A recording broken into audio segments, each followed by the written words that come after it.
Sim, agora apareceu. Agora sim. Tá. Bem, então aqui exatamente o início do conteúdo que a gente viu, né? Que nós temos 2 tipos de sucessão e temos tipos de herdeiros, né? Cada tipo de sucessão tem uma classificação. A sucessão legítima é aquela prevista na lei, é quando o legislador definiu quem são os herdeiros. Ela é a regra geral, porque, na verdade, mesmo que fique testamento, se sobrar algum patrimônio, volta para a sucessão legítima, vai ser da sucessão legítima. Bem, na sucessão legítima, então, a gente tem essa ordem da vocação hereditária, que é prevista lá no artigo 1829.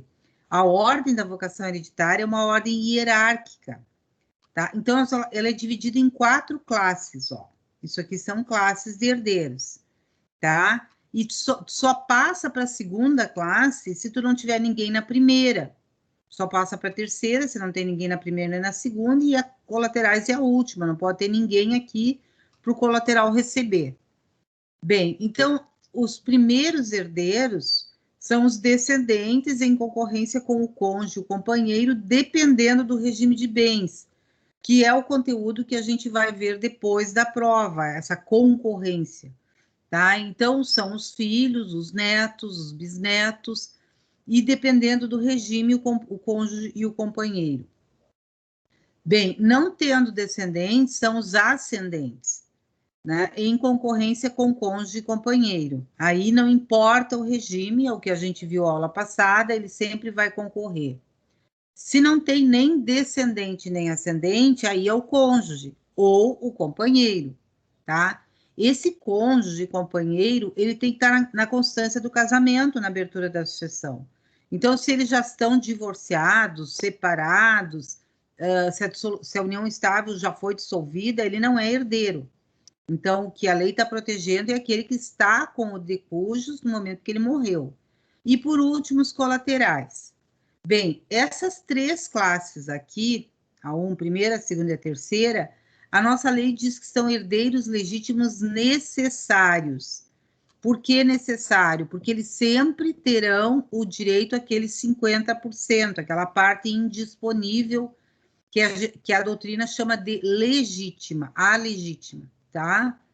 Bem, tanto o descendente, quanto o ascendente, quanto o cônjuge são herdeiros necessários previstos na lei.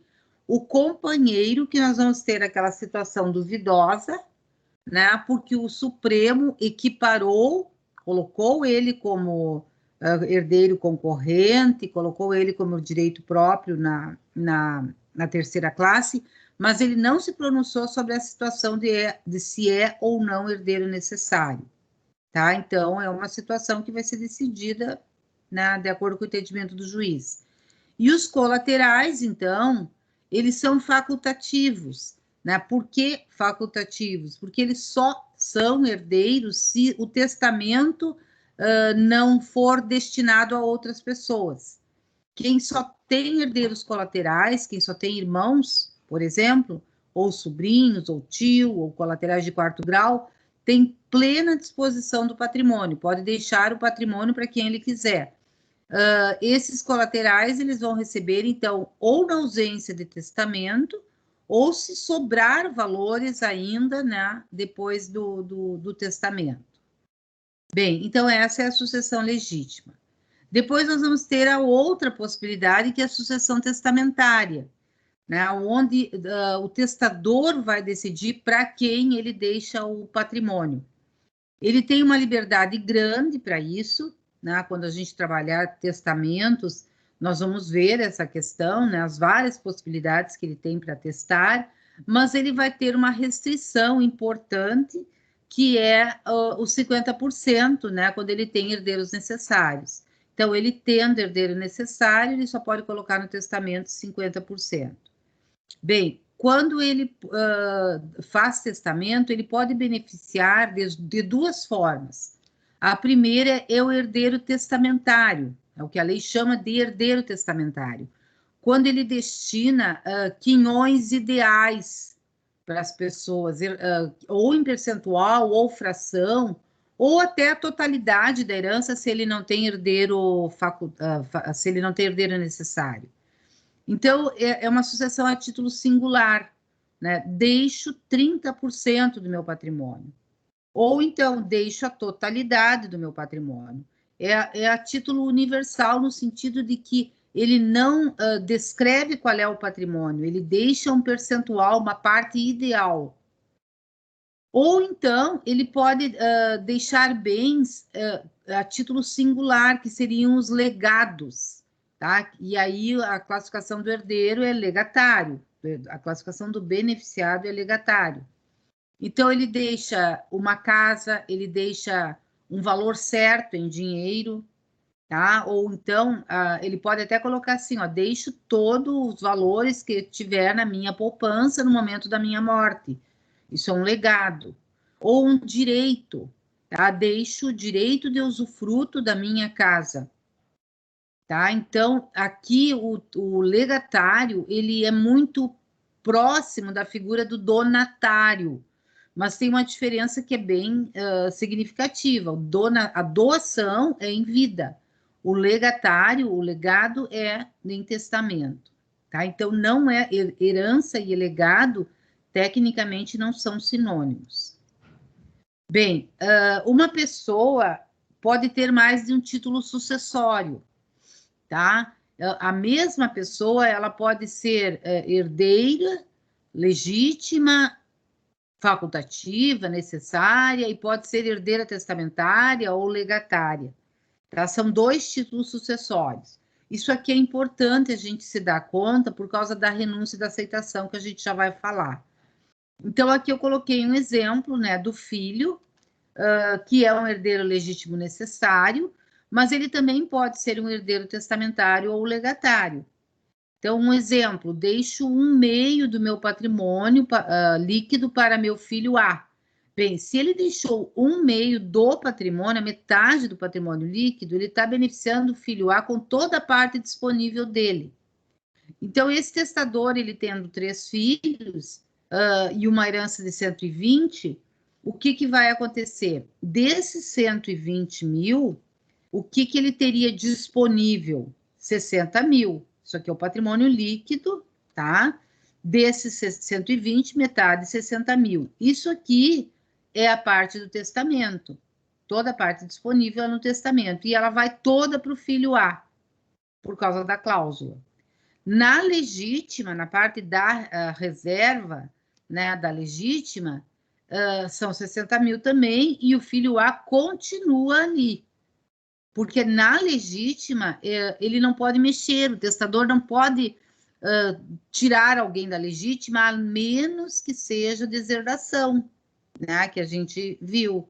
Tá? Então, na legítima, filhos tem que ter sempre cotas iguais. Então, 60 mil, 1/3 para o filho A, 1/3 para o filho B e 1/3 para o filho C. Então, o que acontece aqui? O filho A, ele fica extremamente privilegiado, né? Porque ele recebe metade mais 1/3, tá? E não há problema em relação a isso, não fere o princípio da igualdade, porque a legislação trabalha textualmente com essa possibilidade de que na legítima apenas é que tem que ser observada essa igualdade, certo? Bem, aqui eu coloquei um outro exemplo, ó, com dois títulos sucessórios com herdeiros facultativos. Tá? Então, os herdeiros do testador seriam os irmãos, 3 irmãos, A, B e C. Bem, na cláusula testamentária, ele beneficia 40% do patrimônio para o asilo X.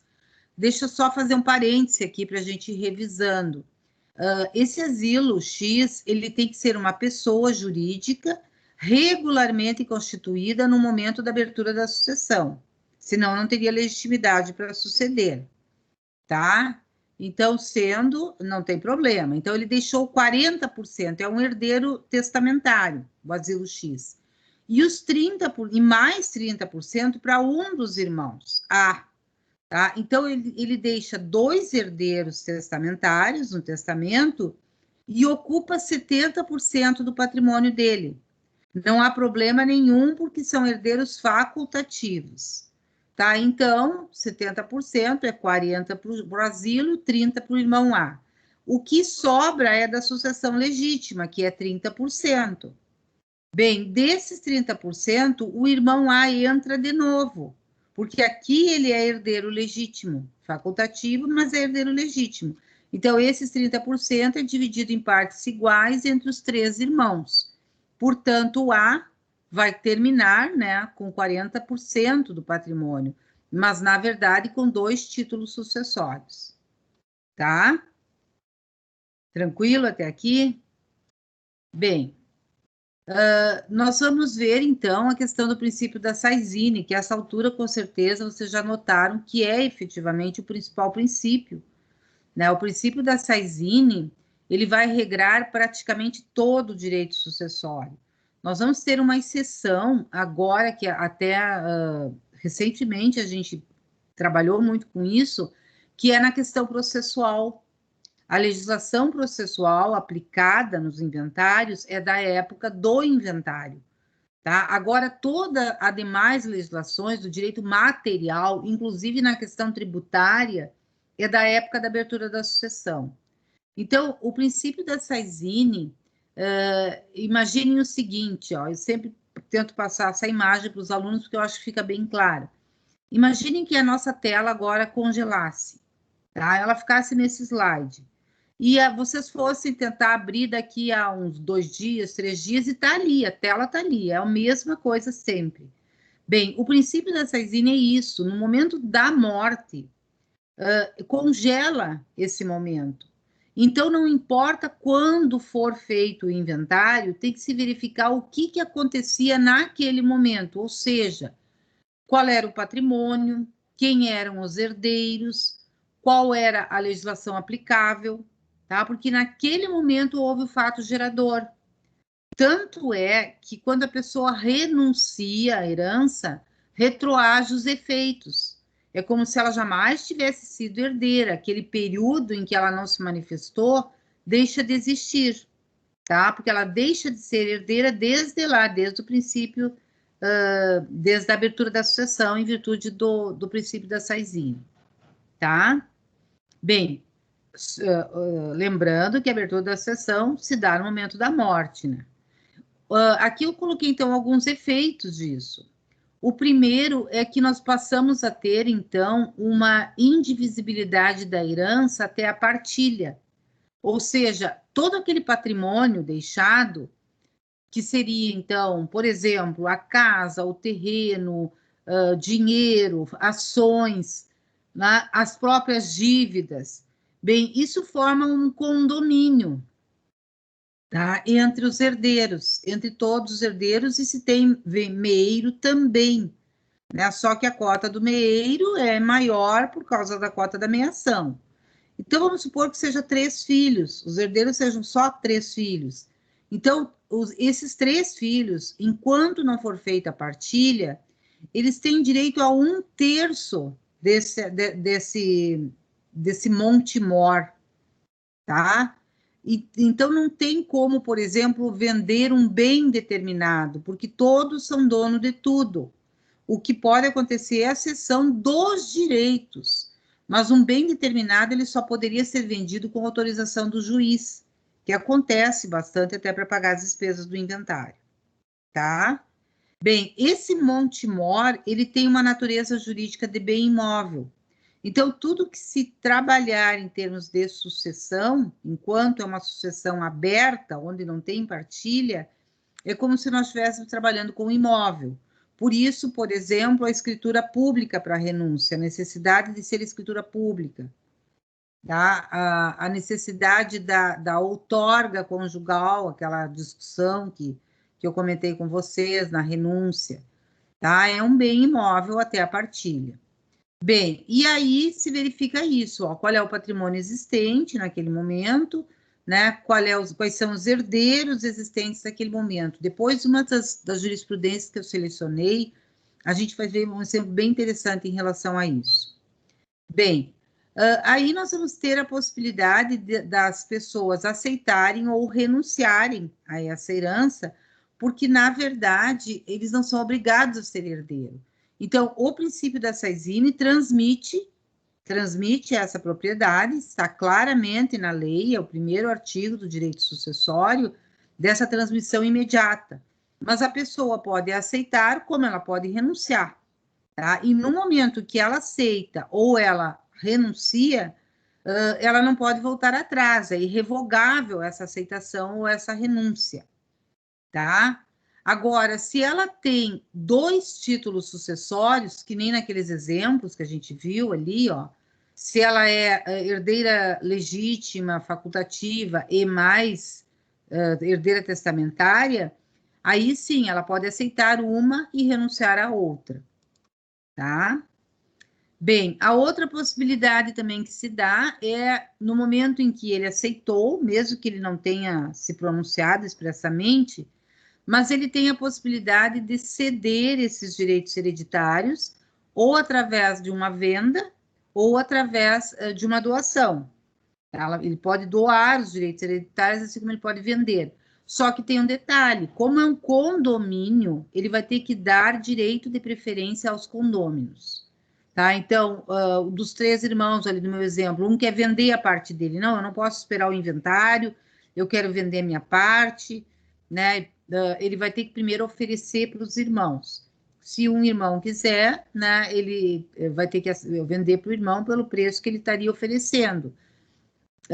Se nenhum quiser, ele pode vender a terceiros. É comum acontecer, só que, claro, que quem adquire direitos hereditários está assumindo quase que um risco, né? Porque se, por exemplo, aparecerem dívidas, essa pessoa pode ter direito a menos do que ela imaginava, tá? Então, mas é comum acontecer e normalmente, assim, tem um deságio no valor, assim, em virtude de ser só direitos hereditários. E a última questão que eu coloquei é a legislação aplicável, então, da época da abertura da sucessão. Por exemplo, hoje deve ter ainda, mas não, já começa a ser mais raro, pessoas que faleceram antes de 2002 e o inventário não foi feito até hoje. Então, se faleceram antes de 2002, até final de 2002, na verdade, se aplica a legislação no Código de 16, mesmo que o inventário seja feito agora, tá? E no direito tributário é que a gente percebe mais isso, porque a legislação tributária, ela muda seguido, ela até agora talvez mude, né? Tem projeto de lei nesse sentido. Então, vamos supor assim, o Estado do Rio Grande do Sul, atualmente, a alíquota é de 1% a 6%. Se o Estado do Rio Grande do Sul subir ao teto, né, que a Constituição prevê, que é o 8%, mesmo que a pessoa faleceu hoje e a legislação muda, vamos supor, no ano que vem, e o inventário é feito ano que vem. Mesmo que seja feito no ano que vem, a alíquota vai ser a da época da abertura da sucessão, por causa do princípio da Saizine. Bem, aqui também para lembrar, né, da aceitação e da renúncia. A aceitação, ela é um ato mais simples, porque, na verdade, ela vai confirmar o que o princípio da Saizine já tinha provocado, e ela pode ser, então, expressa, tácita ou presumida. A aceitação expressa, ela é exceção, porque dificilmente alguém precisa colocar por escrito que está aceitando a herança. A aceitação tácita, que é a regra geral, que normalmente vai acontecer, que é o quê? É o herdeiro começar a agir como herdeiro. Então, ele constitui advogado, ele se habilita no inventário, ou ele vende os seus direitos hereditários. No momento em que ele vende, ele está aceitando para poder vender. Enfim, ele já tem uma qualidade de herdeiro reconhecida, e aí ele não vai poder mais renunciar. E a presumida, cuide bem essa diferença das duas, né? Porque a terminologia parece quase que sinônimo, mas a presumida é o seguinte: é quando ele não se manifesta e não age como herdeiro. Ele se omite completamente, e aí, nesse caso, o juiz vai determinar a notificação dele, né? Claro, provocado pelo interessado, e ele vai ter um prazo para se pronunciar sobre isso, e ele não se pronunciando, presume-se a aceitação. Por isso que ela é presumida. Então, a aceitação presumida supõe uma notificação, tá? Agora, a renúncia não, a renúncia é diferente, porque na renúncia ele sempre vai ter que se manifestar, ela vai afastar o que o princípio da Saizine já tinha provocado. Então, ela é sempre expressa, tá? E aí, ou ela pode ser feita por escritura pública, que 99% acontece, os juízes determinam que venha a escritura pública de renúncia, ou ela vai ser feita por termo nos autos, né? Ele vai ser ouvido, então, judicialmente, vai ter um termo nos autos sobre a renúncia. Bem, quando uma pessoa renuncia, ela vai sair de cena, como se ela nunca tivesse estado ali, e se ela tem herdeiros, co-herdeiros da mesma classe e grau, né, ela, na verdade, aqui não é ou, é e grau, ela vai aumentar a cota dos demais herdeiros. Então, por exemplo, são 3 filhos e um renuncia. Tá? Então, quando ele renuncia, ele aumenta a cota dos irmãos. Tá? Agora, se não tem nenhum mais no mesmo grau, e na mesma classe e no mesmo grau, aqui também passa então para a próxima classe. Tá? Então, todos os herdeiros renunciam, todos os herdeiros descendentes renunciam. Aí vai para os ascendentes. Ou então, todos os filhos renunciam. Então, vai para os netos por direito próprio, tá? Então, eu coloquei ali o exemplo, ó. Todos os filhos renunciam, a herança passa para os netos. Não havendo nenhum descendente mais, vamos supor que todos os netos renunciam também, daí vai para a próxima classe. Então, assim, essa ideia da hierarquia, gente, a gente tem que ter bem claro sempre, tá? Sempre tem que ver, esgotar o grau, esgotar a classe, né? E depois ir para outra classe. Se nós chegarmos lá no colateral de 4º grau, não existir também, aí que é uma sucessão do poder público que a gente vai analisar depois, tá? Mas tu tem que tentar esgotar todas as classes primeiro.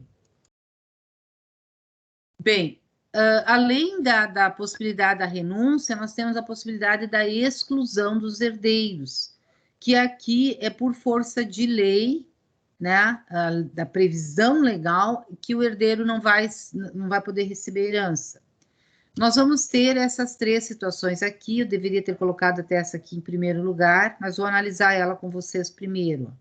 A ilegitimidade sucessória, que é uma situação prevista na lei na sucessão testamentária. E ela é uma incapacidade relativa de receber herança naquele testamento, é só para aquele testamento. Então, são as pessoas que se envolvem na feitura do testamento.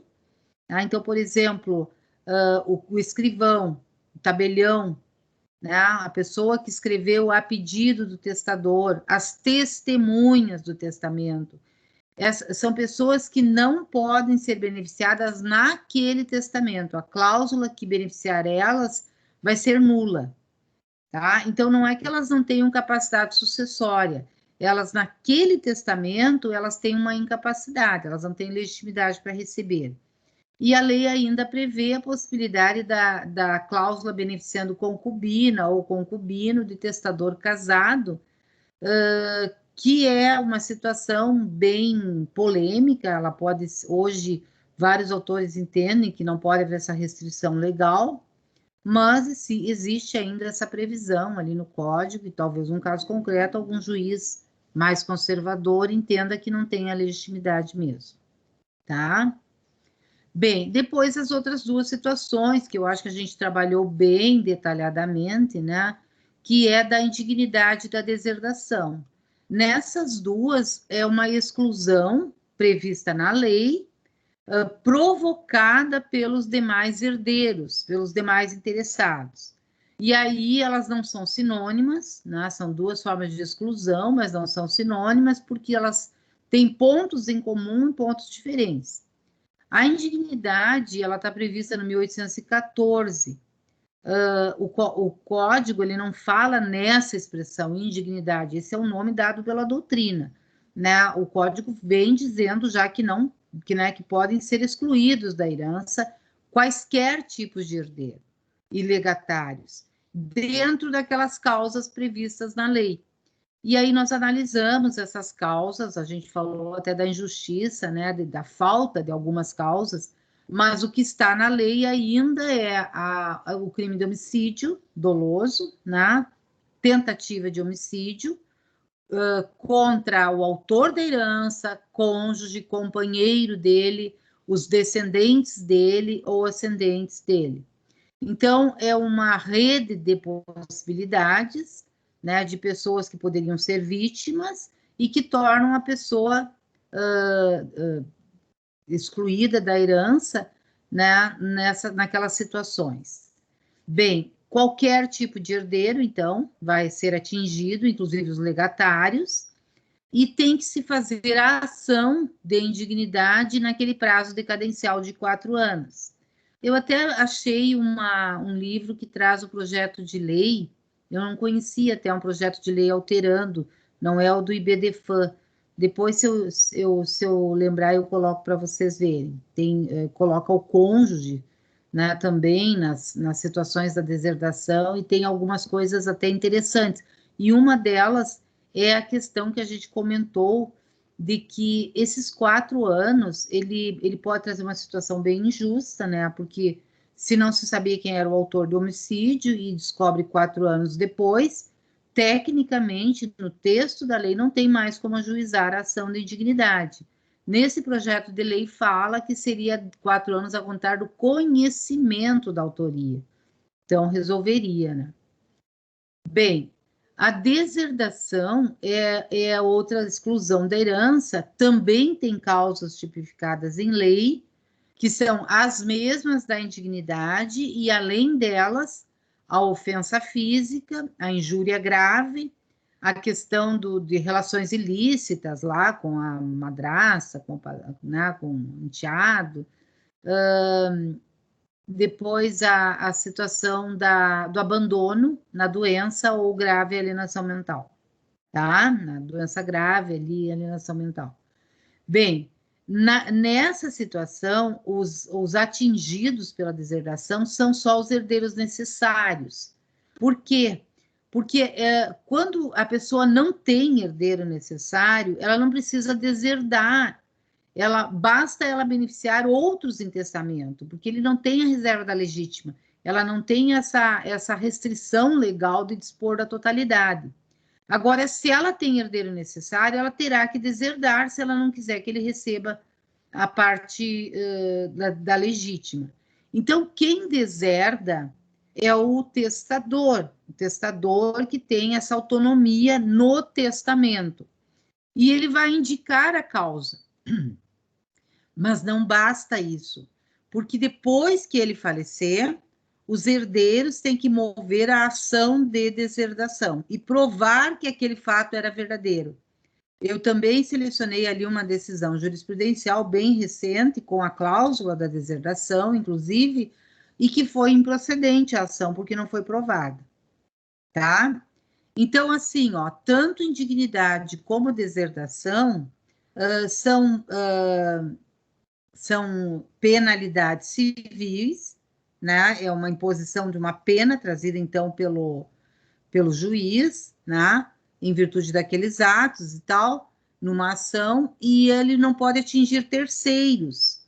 Ela tem que ter um efeito personalíssimo. Então, tanto a indignidade quanto a deserdação dão o direito de representação. É como se o herdeiro fosse pré-morto. Então, nos casos que a lei prevê direito de representação, sendo indigno ou deserdado, terá o direito de representação.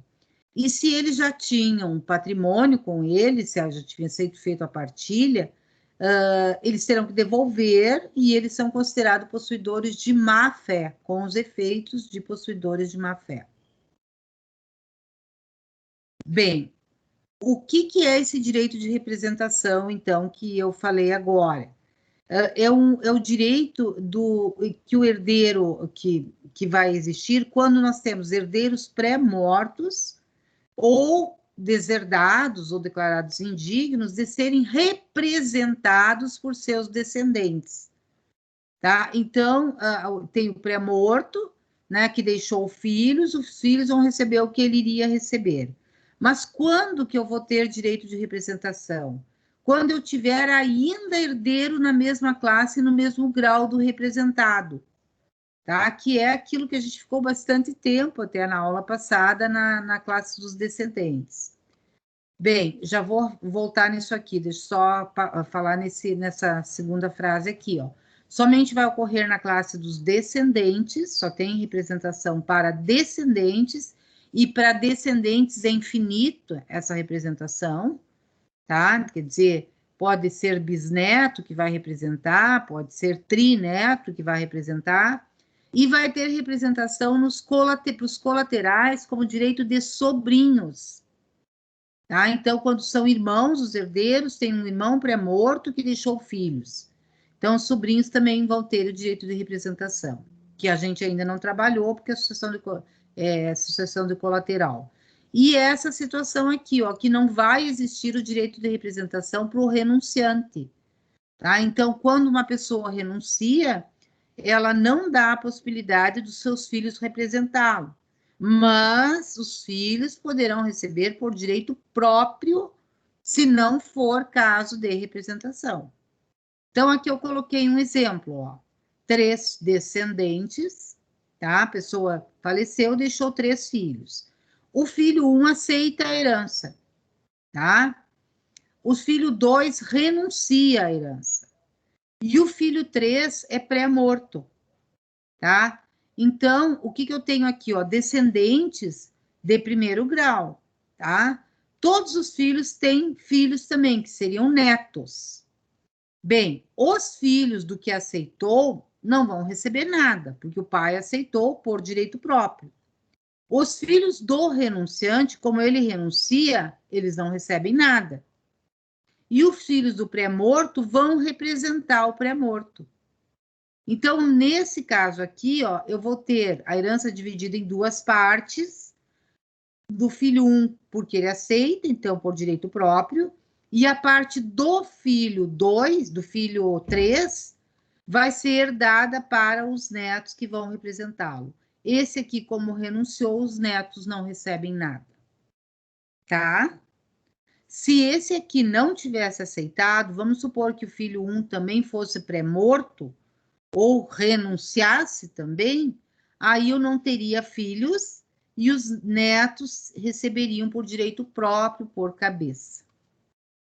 Certo? Bem, aqui então eu coloquei essas regras que a gente já está falando na classe dos descendentes, tá?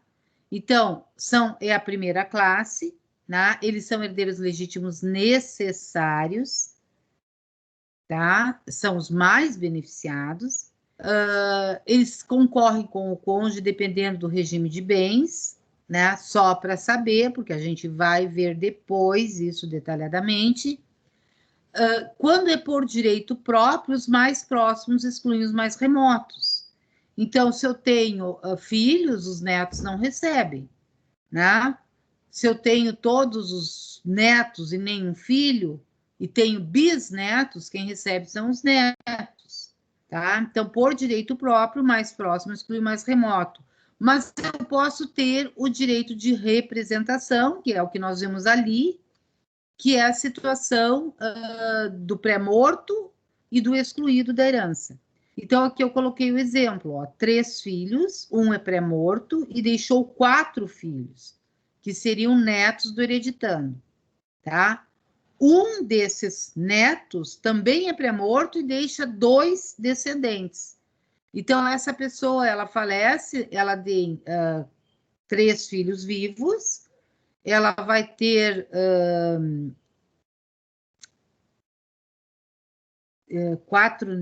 3 netos também, porque um é pré-morto, e 2 bisnetos, tá? Então, como é que seria dividida a herança?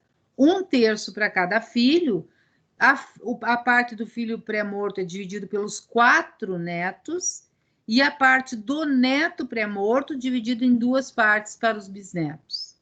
Então, o direito de representação é infinito nessa classe. Bem, e a classe dos ascendentes, que seria então a segunda classe, muda todas as regras, né? Por isso que tem o direito das sucessões, ele se torna difícil por causa disso. Cada classe tem regras diferentes e é um monte de detalhe. Então, na verdade, o que acontece? Vocês até com a prova na semana que vem, vocês têm uma boa chance de ir bem, porque ainda a gente não viu as outras duas classes. E nem a concorrência de cônjuge, que é a parte mais complexa. Tá? Então, eu espero, assim, que essa parte do conteúdo fique bem entendida, porque vem muito mais coisa pela frente. E aí você já tem uma primeira nota, né? Garantindo as outras notas, se for uma nota boa, né? Bem, então, quais são as regras da classe dos ascendentes? Primeiro, eles também são herdeiros necessários, tá? O projeto que o IBDFAN enviou tira essa categoria de herdeiro necessário para ascendente, né? Porque, na verdade, hoje em dia, foge um pouco da realidade, né? Dificilmente nós vamos ter mesmo sucessão de ascendentes. Bem, a outra situação é que ele sempre concorre com cônjuge ou companheiro, não importa o regime de bens, não importa. Ontem eu conversava com um cliente e ele me falava de um amigo dele que fez um contrato de convivência e o amigo tem um patrimônio bem grande.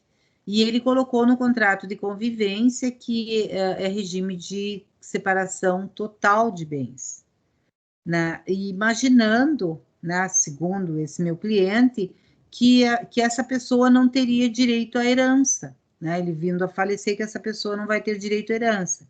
Mas tem, sim, né? Inclusive com as descendentes também, a gente vai ver isso depois, e com ascendente, não importa qual é o regime, qualquer regime, né, na concorrência com ascendente, o cônjuge vai participar. Bem, por que importa para nós o regime daí? Vai importar para tirar a meiação, né? Porque a gente tira a meiação e o que sobra é a herança onde ele entra de novo, né? Se tem meiação, ele vai ter a sua meiação e ele vai ser herdeiro na outra parte.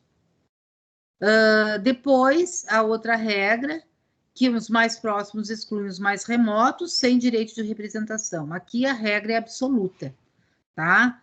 Para não esquecerem, lembrem-se sempre do exemplo lá do menino Bernardo, né, que o herdeiro dele seria o Leandro. Quer dizer, a mãe era pré-morta e ele tinha a avó, mas se o Leandro fosse herdar, a avó materna não iria receber nada, porque não tem direito de representação na classe de ascendentes, tá? Na classe dos herdeiros ascendentes. Então, essa regra é absoluta. Não tendo pai nem mãe, vai para a próxima classe, daí que seriam os avós. E a outra regra é essa aqui, ó, que a gente fez no exercício agora. Antes de dividir entre os avós, nós vamos dividir entre as linhas. Então, é 50% para uma linha, 50% para outra. É isso que diz a lei, tá? Então, por isso que no nosso exercício, numa das situações, a gente tinha apenas um avô recebendo herança, numa linha, e os outros dois na outra. Então, esse avô que está sozinho é privilegiado, tá? Na verdade, os ascendentes, eles não precisam receber a mesma cota, tá? Por causa dessa divisão, primeiro 50% em cada linha. Bem, e por fim, as regras da concorrência, né? Que a lei vai trabalhar com duas situações. Quando ele concorrer com ascendentes, o cônjuge ou o companheiro concorrer com ascendente de primeiro grau, são cotas iguais na herança. Então, vamos supor que é o cônjuge, o pai e a mãe. É 1/3 para o cônjuge, 1/3 para o pai, 1/3 para a mãe. Da herança, tá? Porque esse cônjuge pode ter a parte dele lá da menção. Se ele concorrer com avós, né, ou mais, que seria difícil, mas vamos supor que fosse com bisavós, ele vai ter a metade da herança, 50% da herança é dele. Então, tira os 50% dele e os outros 50% é dividido, então, entre os avós, né, observando a regra, né? Primeiro é nas duas linhas e depois dentro de cada linha, tá? Bem, o nosso conteúdo, gente, de prova, ele vai até aí, tá? Ele vai até aí. A gente falou assim bem rapidamente, mas tem bastante coisa. Se vocês analisarem, nós temos bastante coisa. E é bastante detalhe, né? Então, exige, assim, que vocês estudem mesmo, né? Ai, meu Deus, perdi aqui a jurisprudência. Vou ter que achar agora aqui. Só vou fechar um pouquinho minha tela aqui para achar a jurisprudência, porque ali eu coloquei para vocês no Moodle já, mas ali na jurisprudência a gente vai ver bastante coisa envolvendo os exemplos que a gente acabou de ver. Só um pouquinho que essa eu acho que está fácil de achar aqui. Eu estou com tanta coisa que eu vou ter que ficar um fim de semana organizando minhas coisas, senão cada vez que eu vou dar aula eu me perco. Só um pouquinho, acho que agora vai vir. Que vontade de dar aula direto com uma aula presencial, gente, que não tem esse monte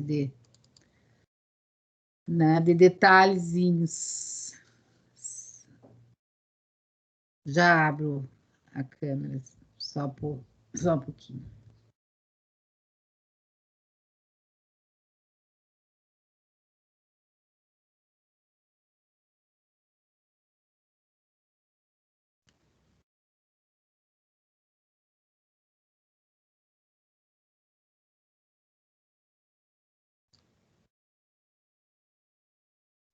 Vocês estão enxergando, gente, o Word?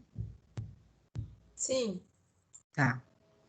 Então, assim, ó, eu selecionei aqui algumas decisões, é do TJ, tá? Que é mais simples de achar.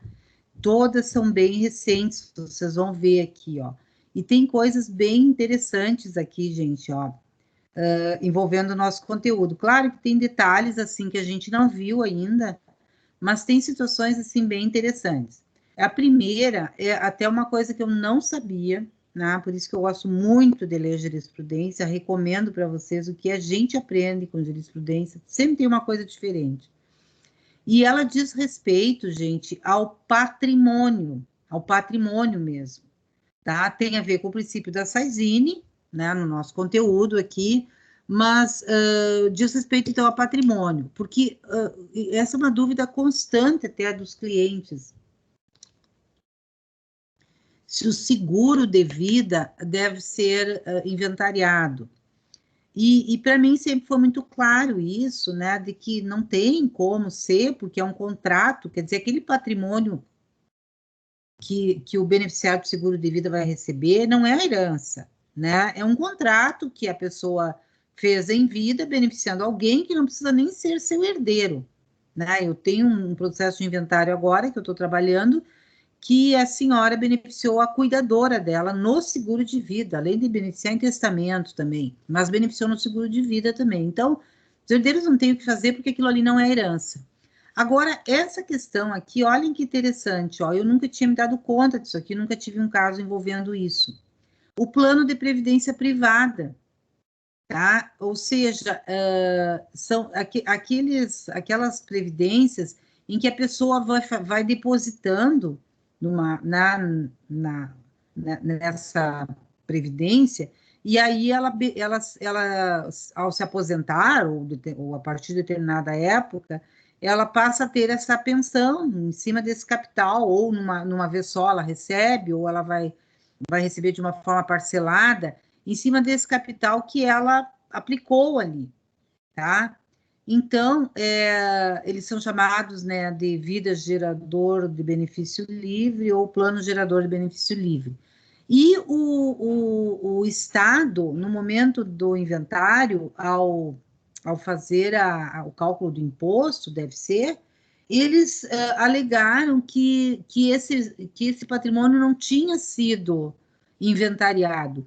Eu imagino que no processo de inventário constasse, por exemplo, a declaração de renda, alguma coisa, para eles tomarem conhecimento disso. Ou eles têm algum controle, não sei dizer como isso chegou ao conhecimento do Estado. E aí eles pediram, né, e houve até o recurso nesse sentido, que teria que ser feito o cálculo da transmissão de patrimônio também nesses valores. E o tribunal entendeu que não, né, que é excluído do inventário, porque está regulamentado por toda a questão de seguro, na legislação referente a seguros, né, ó, plano de previdência complementar são classificados pela Superintendência de Seguros Privados no ramo de seguro de pessoas e não integram a partilha. Por isso, não tem imposto de transmissão. Porque, na verdade, o que deve ter acontecido? Esse valor deve ter sido entregue para os herdeiros, né? Uma vez que ele não pôde usufruir, foi entregue para os herdeiros, mas não a título de herança, a título de seguro. E assim, é bem interessante essa decisão. Eu coloquei para vocês esse arquivo, tá lá no Moodle. Depois, se vocês quiserem olhar, tem o número ali, né? Porque aqui está só a ementa, mas os argumentos do Estado são bem consistentes, né? A gente lendo assim, e pelo jeito tem vários casos assim, né? O Estado insiste que tem que incidir imposto e o tribunal entende que não é herança, tá? Bem, esse outro aqui também, gente, eu selecionei por causa do princípio da Saizine, ó. É uma ação de reintegração de posse, tá? Em cima de algum bem que estava sendo inventariado. O que provavelmente aconteceu? Aqui fala de uma filha de criação, mas talvez tenha alguma ação paralela para reconhecer a filha como filha sócio-afetiva, né? Pelo acordo eu não consegui ver bem isso. Mas ela está ocupando algum imóvel, né, que está sendo inventariado, e provavelmente alegou uso capião, tá? Só que o que acontece? O comodato, o comodato, ele sendo verbal, mesmo sendo verbal, ele tira a possibilidade do usucapião. E provavelmente isso apareceu dentro da prova, de que esses falecidos aí teriam emprestado, né, dado incomodado aquele bem, mas preserva a posse indireta. E quando a pessoa falece, essa posse direta é transferida aos herdeiros.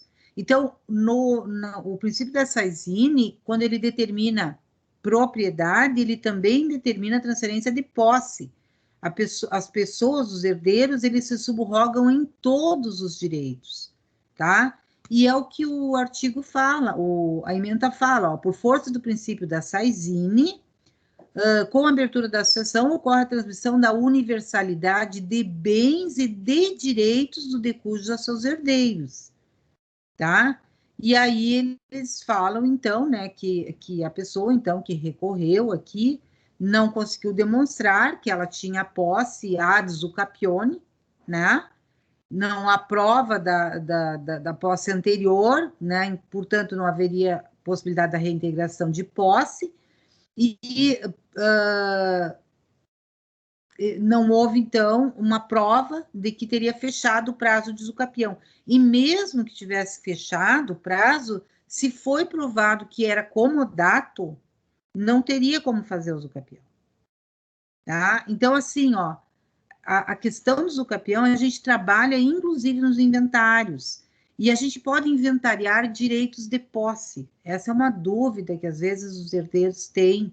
A gente pode, sim, inventariar direitos de posse, porque a posse tem valor patrimonial.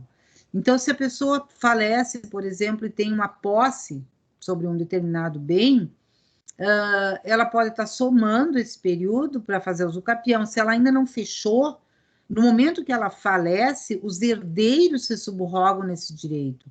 Então, vamos supor assim, ó, que é um bem que com 10 anos tu consegue fechar o usucapião. Mas aí o possuidor falece com 8 anos de posse, tá? Quando ele falece, os seus herdeiros, por força do princípio da Saizine, entram no seu lugar e eles fechando mais os 2 anos faltantes, eles podem requerer o sucapião. Tá? É a aplicação do princípio da Saizine. Bem, esse aqui, ó, também tem a ver com o sucapião.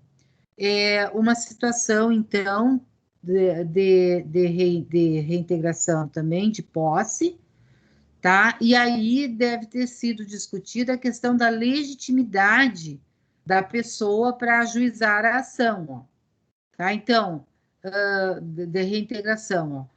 Consolida-se o princípio da Saizine de modo a permitir que qualquer um dos herdeiros ajuize a ação para evitar que o patrimônio do falecido permaneça em titular e sujeito à usurpação de terceiros. Então, é reconhecida a legitimidade da autora, que é herdeira do falecido, que era solteira e sem filhos, na qualidade de propor a ação. Tá? Ela pode propor ou sozinha ou conjuntamente com os demais herdeiros. O que acontece, gente? Por que eu selecionei isso aqui?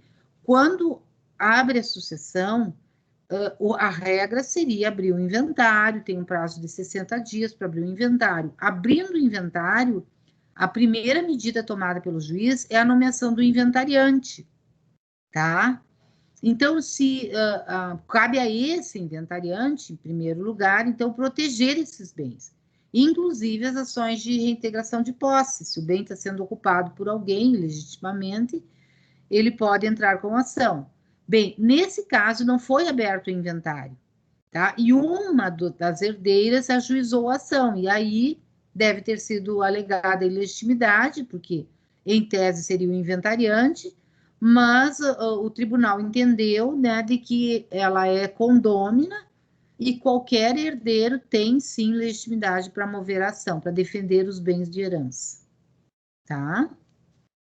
Bem, esse aqui que eu achei muito interessante, inclusive peguei uma partezinha do acórdão aqui para a gente entender melhor. É uma ação de exclusão de herdeiro por indignidade, tá?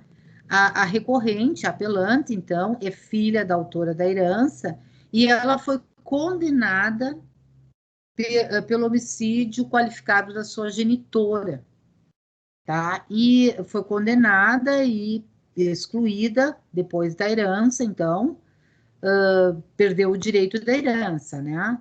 Bem, o que acontece? Nós acabamos de falar sobre isso, ó. Direito à herança, indignidade, pressupostos de sucessão por representação. Os filhos dela poderiam representá-la, mas neste caso não, e olhem só por quê. Olha a aplicação do princípio da Saizine. A indignidade é a privação do direito à herança como pena imposta ao seu sucessor, capaz, em virtude de atos de ingratidão contra o falecido. Ao sucessor capaz, em virtude dos atos de ingratidão contra o falecido. Trata-se de uma sanção de caráter pessoal, de sorte que não atinge a estirpe do herdeiro afastado. Então, a sucessão por estirpe é a representação. Então, aqui eles transcreveram o artigo 1816 falando, né, sobre isso, do que é a indignidade e da possibilidade de que é uma sanção personalíssima. Depois, os descendentes do herdeiro excluído, no entanto, não podem ser chamados para suceder por representação se a época da abertura da sucessão sequer tinham sido concebidos. Entenderam? Quando ela matou a mãe, aquele ato tira o direito dela de receber a herança por causa da ação de indignidade que foi procedente. E ela não estava grávida. Ela não tinha filhos naquela época. Ela veio a ter filhos posteriormente. Então, a gente vai lá para o princípio da Saizine.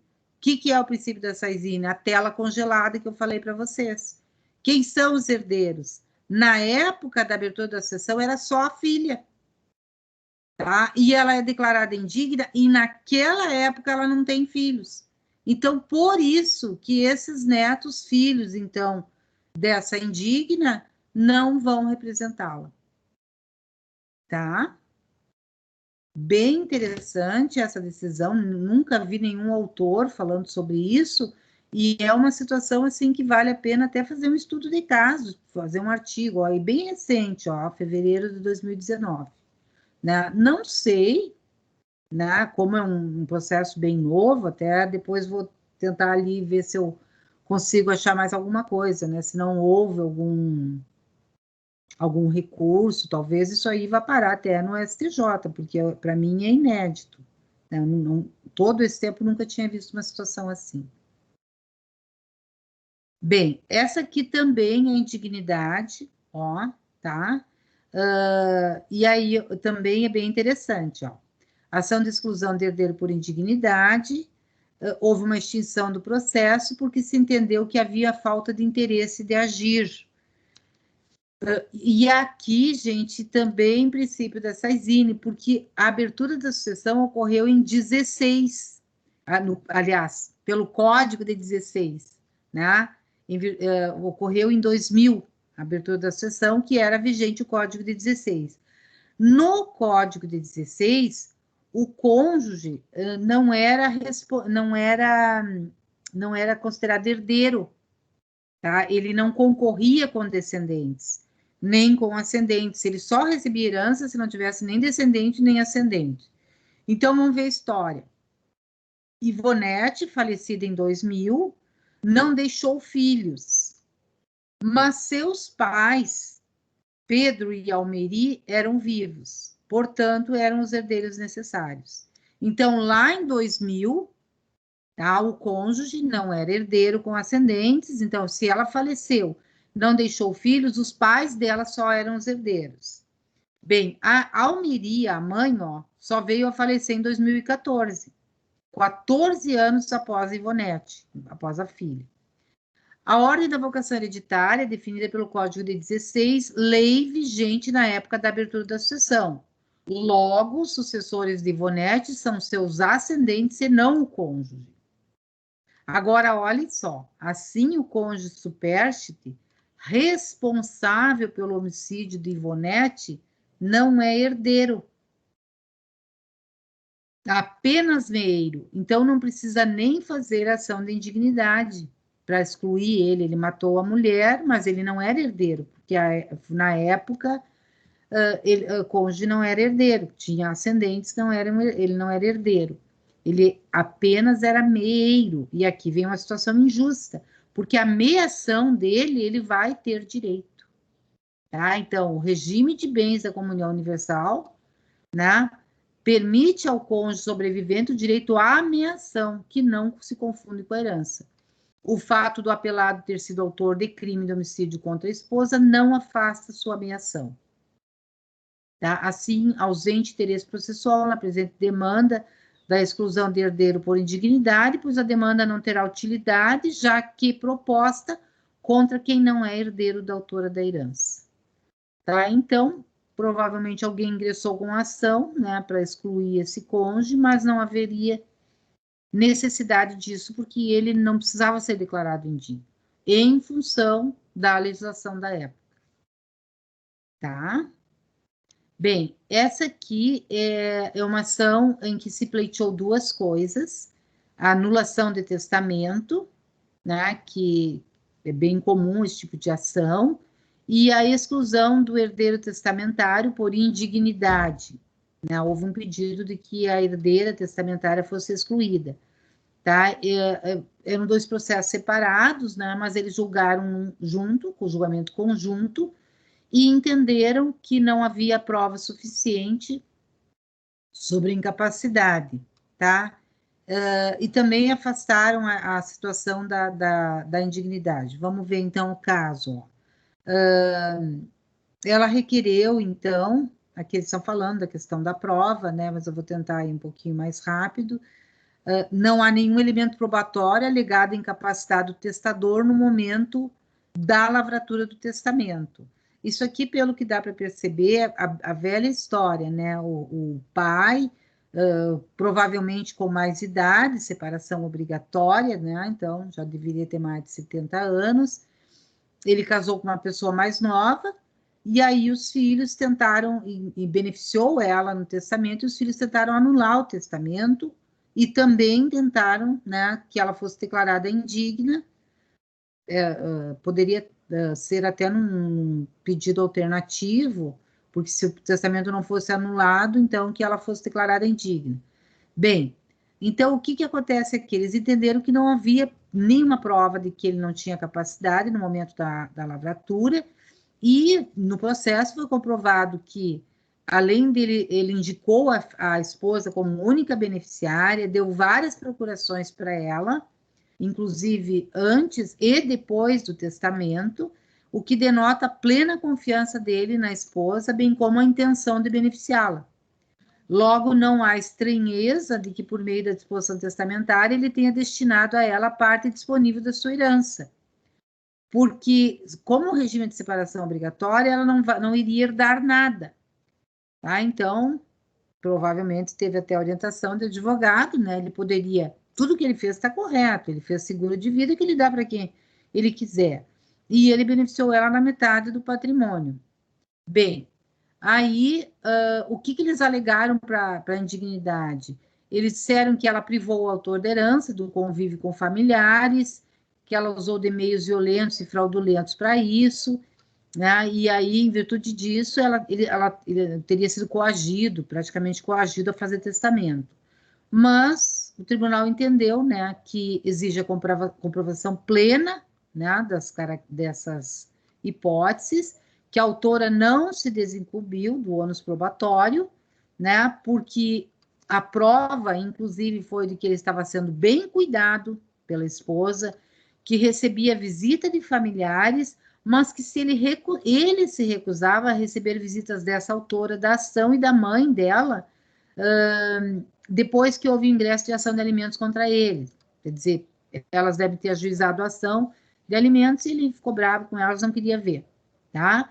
Não há qualquer indício de que ele não poderia dispor, então, livremente dos bens, e que era evidente, então, que ele queria beneficiar. E aí foi improvido, então, o recurso, tá?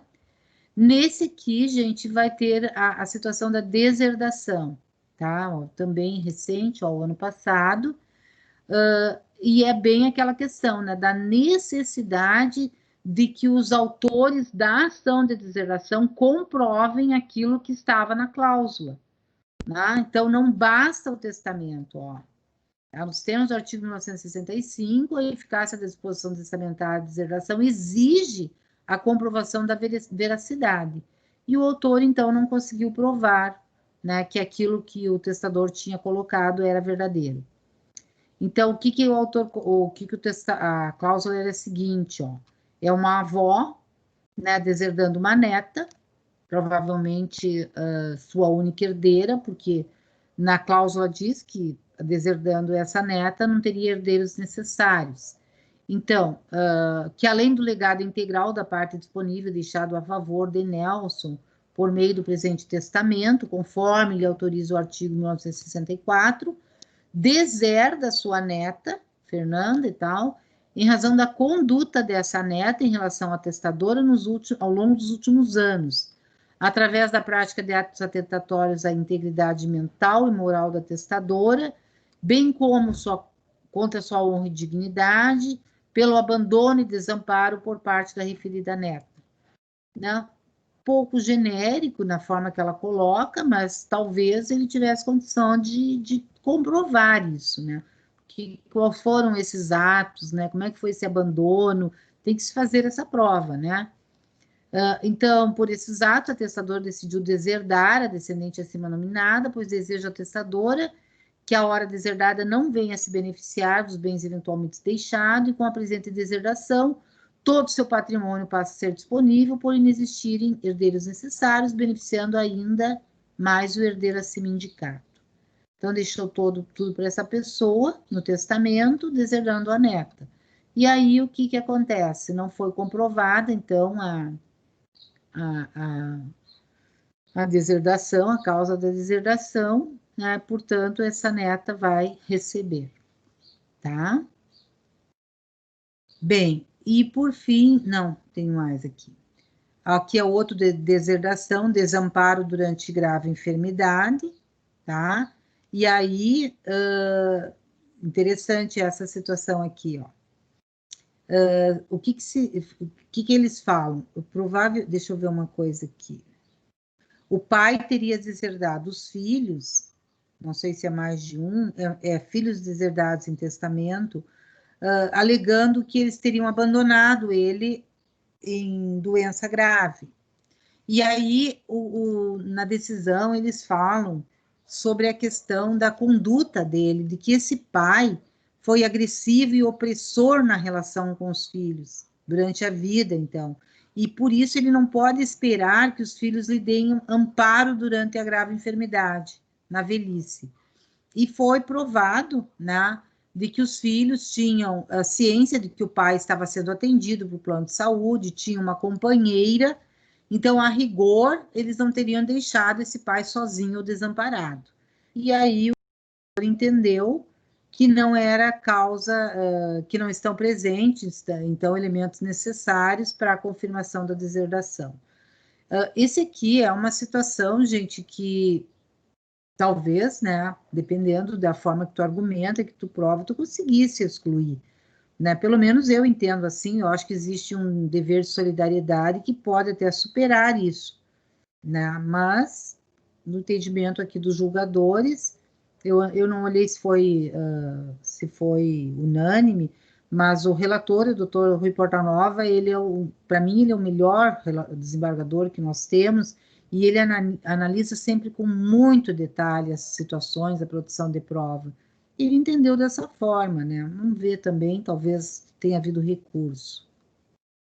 Bem, e esse aqui, ela pretende, é uma pessoa, então, é a filha que pretendeu anular, ou declarar nula a renúncia do pai em relação à herança dos avós, do avô, né? Também interessante, eu até coloquei uma parte do acórdão aqui para a gente entender, ó, vamos ler essa parte primeiro. O que ela alegou? Que com a morte do seu avô, que deixou bens a inventariar, e testamento também em favor do pai dela, esse pai constituiu como procuradores para representá-lo no inventário 2 advogados, ó, tá? Agora, um desses advogados, em evidente abuso de mandato, com prejuízo irrefutável ao seu constituinte, com base num instrumento particular e sem valor, portanto, assinou o termo de renúncia em favor do Montemor, contrariando a vontade do Ricardo, que nunca autorizou. Então, provavelmente, esse advogado fez o termo de renúncia, como se o seu cliente tivesse renunciado à herança, e ele era beneficiado, inclusive, em testamento, vejam, e conseguiram anular, então, mesmo porque seria nulo mesmo essa renúncia por instrumento particular. Mas o que aconteceu na história? Esse Ricardo aqui, que é o pai da autora, ele era filho fora do casamento, não tinha relacionamento com os outros irmãos e jamais faria renúncia em benefício deles, né? Porque a renúncia em favor do Montemor significa que tu sai fora, aumenta a cota dos coherdeiros. Se ele renunciava, ele estaria prejudicando tanto ele quanto a filha dele. E aí, essa filha, antes do pai morrer, ele contou para a filha que ele foi enganada, ele descobriu que o procurador que tinha assinado, né, e aí ela entrou com ação, claro que ela seria herdeira do pai, né, então por isso que ela tem legitimidade, porque o que eles alegaram aqui, que ela não teria legitimidade para fazer o pedido dessa anulação, mas uma vez que o pai era herdeiro, porque a renúncia sendo nula, ele é herdeiro, quando ele falece, vai para a filha. Então, nessa apelação, o que foi determinado foi isso, né? Que ela tem legitimidade, então, e o juiz tinha extinguido o feito, ó. Ele tinha extinguido o feito, entendendo que ela não tinha, e o tribunal reformou a decisão do juiz, tá? De que ela tinha, sim, legitimidade, uma vez que ela vai resguardar, estaria resguardando a herança do pai e, por consequente, o seu próprio direito, tá? Não sei se estaria ainda dentro do prazo, mas acredito que sim. Bem, e o último aqui, gente, é a questão do inventário, o imposto de transmissão. Bem, o que acontece aqui também, né, tem a ver com a renúncia e também com o princípio da Saizínio. Houve uma renúncia abdicativa dos herdeiros. O que é a renúncia abdicativa? Eles renunciam, eles não estão cedendo, é a renúncia que nós falamos. E aí, essa herança, ela vai para a viúva. Quer dizer, devem ter todos os descendentes, devem ter renunciado. Ó, renúncia abdicativa realizada pela filha herdeira e pelos netos. Era uma filha e netos. Todos renunciaram, então vai para a viúva, tá? Mas o que acontece? Essa viúva, ela já tinha metade do patrimônio a título de meação, é viúva meeira, tá? E essa herança que vem da renúncia vai para ela é herança. Então, na verdade, aqui a gente vai ter um inventário onde os bens são adjudicados em favor da única herdeira, que é a viúva. Mas o imposto de transmissão é só sobre a herança, entenderam? Porque a metade era dela já. Aí ela recebe a herança por causa da renúncia dos descendentes, então vai ter o imposto de transmissão por essa metade que ela recebe. Tá, gente? Então, esses são os casos que eu selecionei para vocês. Não sei se vocês têm alguma pergunta, se vocês tiveram oportunidade de estudar um pouco, tirar alguma dúvida.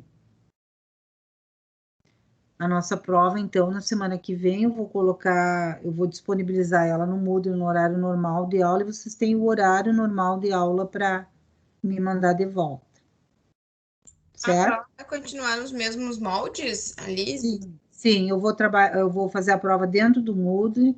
Tá bom. As provas ali, até eu vou ter que estudar bem como se faz isso, mas é um banco de provas, de questões que a gente coloca, vai ser sorteado, o Moodle sorteia para vocês, envia, se for objetiva, parece que o próprio Moodle corrige, eu ainda preciso, vou passar esse fim de semana estudando bem como trabalhar com isso aí, tá? Mas é naquele, mais ou menos, fica como a gente fez semestre passado.